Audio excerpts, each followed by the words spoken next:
In this moment of stillness, we begin a journey that opens the heart before the words are even spoken.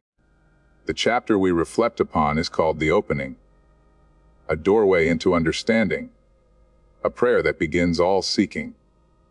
It is not merely an introduction, but the awakening of intention, a gentle reminder that before we read, we must first open.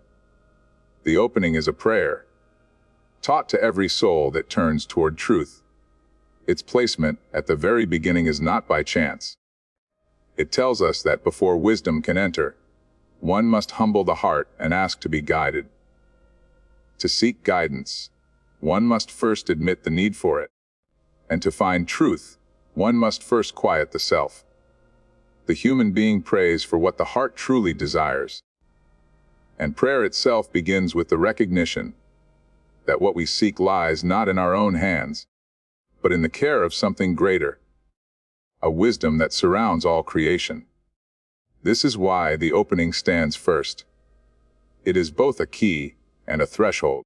It whispers, if you wish to walk the straight path, ask for it in humility, and then walk. In truth, the opening is a conversation. It is man speaking to the source, and the rest of revelation is the response.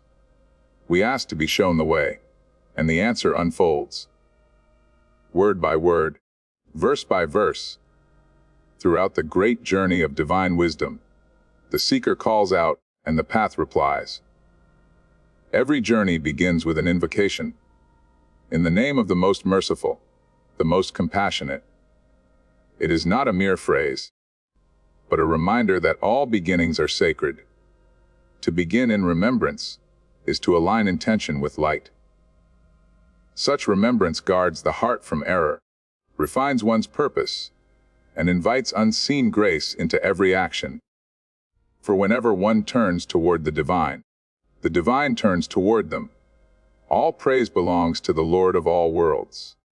To praise is to acknowledge that perfection lies beyond us, and yet within everything we witness. True praise arises from love, and from the quiet recognition of every gift we are given. Every act of beauty, every breath of life, flows from one source, the sustainer, the guardian, the unseen master who nurtures all. Again, mercy is mentioned. Not once, but twice, for compassion cannot be measured, and language cannot contain its depth. The repetition itself is a form of awe. It teaches us that mercy is both vast and near, endless and intimate, the master of the day of recompense. Here, the tone deepens, reminding the heart that love and all walk together. Just as he is compassionate, he is also just. In his hands lie both beginnings and returns. Our choices echo, and every intention will one day find its reflection. You alone we worship, and from you alone we seek help. Worship is more than ritual. It is devotion, obedience, and surrender. A state of heart where all pride falls silent.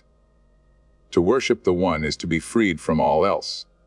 And in seeking help, we acknowledge the gentle truth that we are not alone. That strength flows from a higher mercy, and every sincere heart is heard. Guide us upon the straight path, a path of clarity, between confusion and arrogance, between despair and delusion, the path of those who were blessed with light, sincerity, and truth. A path not built on fear, but on understanding.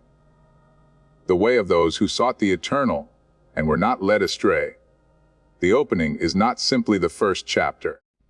It is a mirror, a conversation between the seeker and the source. It begins with a prayer and ends with a promise. For whoever seeks the straight path with sincerity will find that the entire journey of truth unfolds in answer.